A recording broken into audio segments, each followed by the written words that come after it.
Hi, I'm Dr. Taylor from Family Focus Eye Care, Dry Eye Center of Salem.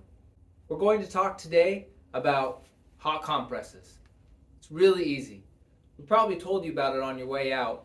We're just going to go over the instructions one more time. All you need is a microwave and a little bit of patience.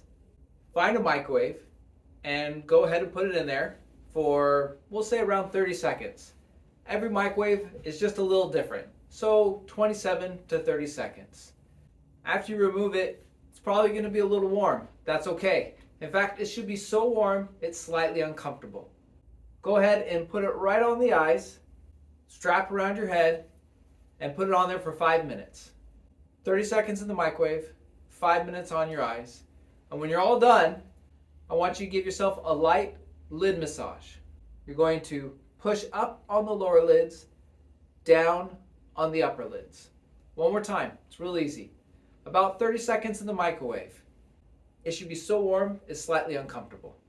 Go ahead and put it on your eyes for 5 minutes, and then after the 5 minutes, give yourself a light lid massage where you push up on the lower lids, down on the upper lids.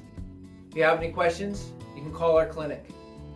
Again, this is Dr. Taylor, Family Focus Eye Care, Dry Eye Center of Salem.